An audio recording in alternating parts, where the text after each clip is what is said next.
Il faut dire en fait que le code de la nationalité, cette réforme, a toujours été souhaitée par les Gabonais que nous sommes tous, autant que nous sommes. Donc c'est d'abord une réforme qui est à saluer.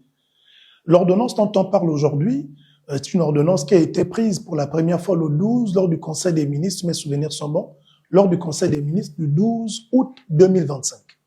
Et vous savez que la loi dit qu'une ordonnance qui est adoptée se doit d'être ratifiée au cours de la session qui suit. Or, après le mois d'août, on avait les élections.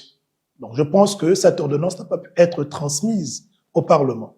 Et c'est pourquoi la loi dit, lorsque cette ordonnance n'est pas ratifiée au cours de la session suivante, elle tombe en caducité et le gouvernement est obligé de réadopter la même ordonnance. Je pense que c'est ce qui s'est fait entre février et entre le mois de janvier et le mois de février. Donc c'est pas une ordonnance nouvelle, c'est une ordonnance qui date en réalité du 12 août, du Conseil des ministres du 12 août 2025, et qui aujourd'hui a été promulguée avec ses limites et avec ses avancées. Quelles sont pour moi les avancées de ce code? Premièrement, en volume, on est parti de 52 articles dans le code ancien à 88. On est parti de 12 chapitres à 14. Et on a un enrichissement également de ce corpus avec l'introduction, par exemple, de l'ascendance autochtone. Donc le Gabon ne crée rien. Je pense que le Gabon a voulu peut-être s'arrimer à ce qui se fait déjà dans d'autres pays en matière de conception de la nationalité. Maintenant, quand on va plus loin que ça, nous avons par exemple l'article 58 qui interdit dorénavant l'exercice de certaines fonctions comme ministre, collaborateur du président, aux Gabonais naturalisés et aux Gabonais ayant acquis la nationalité. Mais j'ai vu que sur la place publique, certains compatriotes assimilent les binationaux qui ne sont même pas concernés par cet article. Pourquoi? Parce que simplement, celui qui est binational est déjà considéré comme Gabonais d'origine, d'autant plus qu'il est défini comme Gabonais, celui qui a au moins un parent Gabonais. Donc, la question des binationaux n'a plus lieu d'être. Or, cette disposition concerne les personnes qui, par exemple, avaient un parent Gabonais, tu allais vivre aux États-Unis depuis peut-être 50 ans, et tu décides de revenir au Gabon en sollicitant la nationalité gabonaise. Mais comme tu justifies d'une parenté au Gabon, tu ne viens pas acquérir la nationalité, tu viens te naturaliser. Ceux qui acquièrent la nationalité, ce sont par exemple nos frères qui reviennent d'ailleurs, qui n'ont aucun attache avec le Gabon, et qui viennent solliciter la nationalité gabonaise. Et on dit à cette catégorie de personnes que vous ne pouvez pas être ministre au Gabon, vous ne pouvez plus être des collaborateurs, donc directeurs de cabinet, chefs de cabinet au Gabon.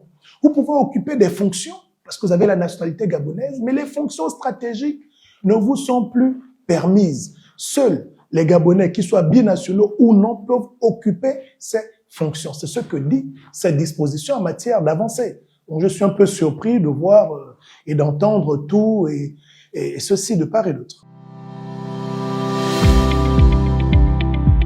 Moi, particulièrement, je ne partage pas les dispositions, l'écriture de l'article 64. C'est pourquoi, en tant que citoyen, je vais effectivement saisir les parlementaires, puisque c'est la mission qui est reconnue aux citoyens, pour faire mes observations, pour qu'ils en tiennent compte, pourquoi pas, lors de l'examen du texte. Pourquoi?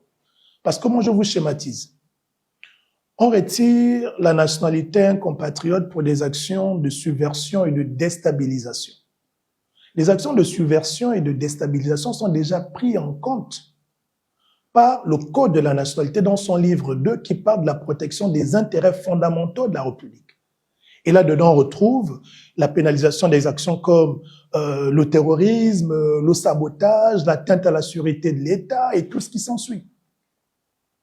Mais si on décide de retirer la nationalité à un compatriote qui aurait posé des actions de subversion et de déstabilisation, et c'est comme si on blanchissait ce dernier. Parce que dès qu'on retire la nationalité, mais l'État ne peut plus poursuivre ce dernier, d'autant plus qu'il n'est plus reconnu comme étant citoyen gabonais. Or, le code pénal à côté prévoit des sanctions pour les citoyens gabonais indélicats. Donc, la question que je me pose à la lecture de l'article 64, qu'est-ce qu'on a envie de faire? Est-ce qu'on a envie de protéger les citoyens gabonais indélicats en leur retirant la nationalité pour que jamais les codes pénals gabonais ne s'appliquent à eux?